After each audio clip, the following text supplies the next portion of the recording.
Hi, this is Matt. This is Mental Model Monday number 18. Today I want to talk about having a mission statement. A mission statement is some sort of document that states your ideal self, your ideal identity at the current position you're at. And I've had a mission statement since I was about 13 years old when I first read Seven Habits of Highly Effective People. And my mission statement has gone through in that time probably five, six, maybe even seven major revisions, sort of a complete reimagining of what my mission statement was and how it operated and who I was within that mission statement. So there's sort of two schools of thought when it comes to identity and creating an identity for yourself. One is that you should keep your identity very small. And this has a number of cognitive benefits around being very willing to change your mind about things, being very open to new ideas. The other is that you should be very careful about your identity and very clear and consistent on what you want your identity to be, but be be very religious about keeping that. That's the sort of mission statement side of things, and the power there is that those same cognitive biases that cause you to not let go of ideas are really powerful for actually creating the behaviors that you want in yourself.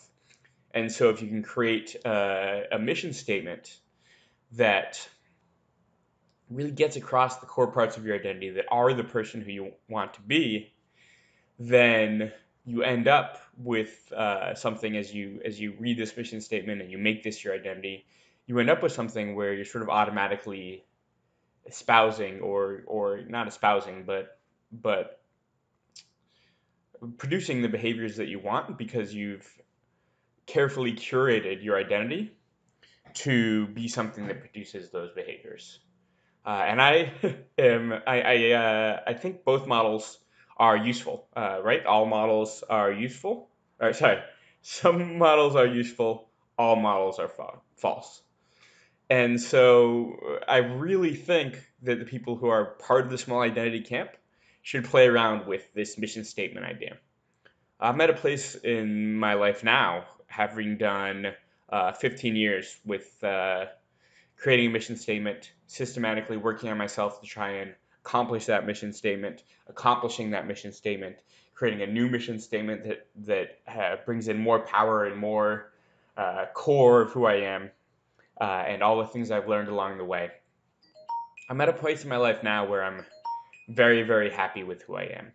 Um, I am pretty much the person I want to be in all the ways that I'm not the person I want to be. I am working actively to become the person I want to be. And when I become that person, I'm confident that there will be more growth potential, more places to explore. I'll get to that level, and from that level, I'll be able to see new heights. So, when writing a mission statement, one thing I think it's very important to get in touch with is what Martha Beck calls your essential no and your essential yes. The Center for Applied Rationality calls this taste, which is a similar idea. So the idea is think about times in your life when things were just flowing, when you were with people that you loved, when you were doing projects that you loved, uh, when everywhere you looked you just seemed to be lucky, you knew the right things to say, you knew the right things to do. And think about the feeling in your body that you get when you're in those situations. Now think of the reverse situations when where you were in a spot where you were playing to your weaknesses, where you were with people that you didn't enjoy, where you just felt stressed out for no reason. These think of sort of a situation in which all of these are happening at once, and feel the feeling in your body. This is your essential no. This is sort of looking at your intuitions and your internal system one feelings, and it's by imagining the worst and the best case scenarios for yourself, you can really get a feeling of what the essential yes and what the essential no feels like. Now, if you can put words to that essential yes or a picture to that essential yes, that is your mission statement. Similarly, things you do that actions that you take that bring you that essential now. Those are probably rules you could create for yourself in your mission statement about things you will not do. So the mission statement is really about guidelines to act within. What will I do? Who do I want to be? What won't I do? Who don't I want to be? And there's several exercises you can go once you've got this idea of the essential yes and the essential no. There's several exercises you can do to start generating things to go in your mission statement. One thing you can do is imagine that you're at a funeral and someone's giving a eulogy for you. What do you want them to say? One idea that was really powerful for me at one point in my life is he brought out the best in others.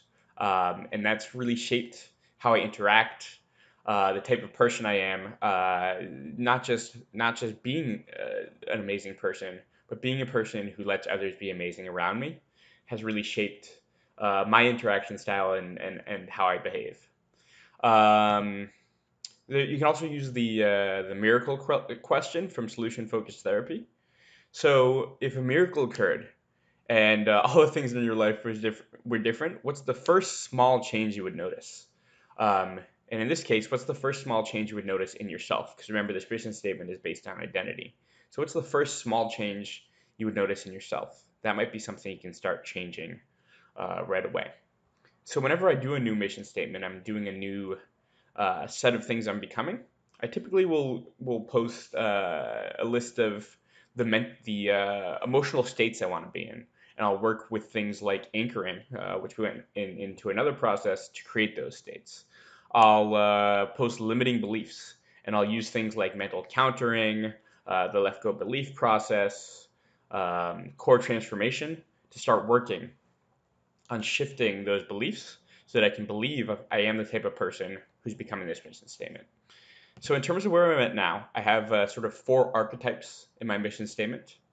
I have a divine child who sort of loves themselves, loves life, is not afraid to be silly, is not afraid to be curious and ask questions. That's really core to who I am. And I think if you hang out with me for more than probably 5 minutes, that part of me will come out. The loving leader is something I'm really looking to develop as I step into the CEO role in my new job. And I'm the leader of 6 people, and I'm driving a company forward. A strategist who um, can see different paths, who can look at the entire landscape and see what to do is also very important in that role. And finally, a dominant lover, which I won't get into on this uh, on this video because I'm going to keep it PG.